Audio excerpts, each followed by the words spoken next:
तो भाई लोग नमस्कार। इस वीडियो में हम लोग बात करेंगे विप्रो के स्टॉक के बारे में। और बात करने का रीज़न ये है कि भाई हाहाकार मचा हुआ है पूरा आईटी सेक्टर में। हाहाकार का रीज़न क्या है? बेसिकली अगर आप लोग देखोगे तो हमारा दो ठो आईटी कंपनीज वाला एडीआर जो है अमेरिका में लिस्टेड है, जिसमें से कि आप पहला देख रहे हो विप्रो, जो कि 6% गिरा हुआ है। एंड अगर आप इन्फोसिस देखोगे तो ये हमारा यहाँ पे 8% गिरा हुआ है। यहाँ पे नहीं, वहाँ पे अमेरिका में।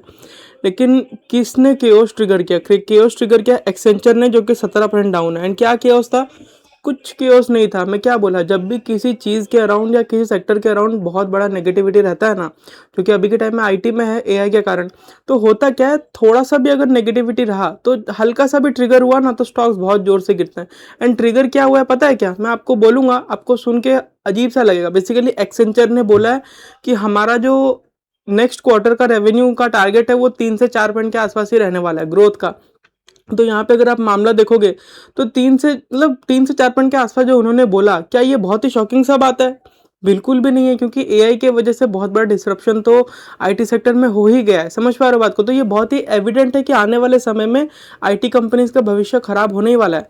बट जैसा कि मैं बोला, अगर किसी एक पर्टिकुलर सेक्टर का फ्लेवर खराब है तो वहाँ पे भले ही कोई ऐसा बैड न्यूज़ निकल के आए जो कि असल में बैड न्यूज़ है भी नहीं, फैक्ट है, उस बैड न्यूज़ को लेके भी मार्केट बहुत ही ज़्यादा जोर से रिएक्ट करता है। तो बेसिकली एक्सेंचर 70% डाउन हुआ।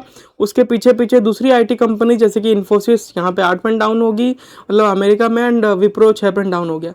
लेकिन क्या इंडिया में भी क्रैश आएगा? मोस्ट लाइकली इंडियन आईटी भी बहुत जोर से गिरने वाला है।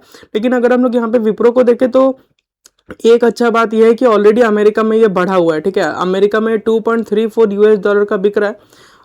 तो अगर आप लोग इसको देखोगे तो यूएसडी टू आईएनआर अगर हम लोग करके देखें तो आईएनआर टर्म्स में अभी भी 221 रुपये का बिक रहा है। एंड आईएनआर टर्म्स में विप्रो जो है इंडिया में 185 रुपये के आसपास का बिक रहा है। ठीक है, तो हो सकता है कि इंडिया में इतना जोर का क्रैश ना आए, बट स्टिल कुछ बोल नहीं सकते। एंड ये वाला वीडियो मैं क्यों बना रहा हूँ? इसलिए बना रहा हूँ ताकि एटलीस्ट आपको पता हो कि असल में क्या प्रॉब्लम है अगर क्रैश आया कल के दिन तो। ठीक है, बाकी यार देखो, मेरा थोड़ा बायसनेस है विप्रो को लेके, जो कि आपको ही पता है, क्योंकि वायबे के कारण बहुत अच्छा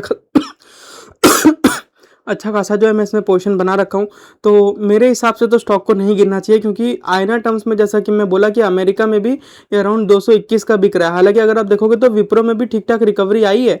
मतलब ये 8 साढ़े 8 9 पॉइंट के आसपास नीचे हो गया था स्टार्टिंग सेशन में।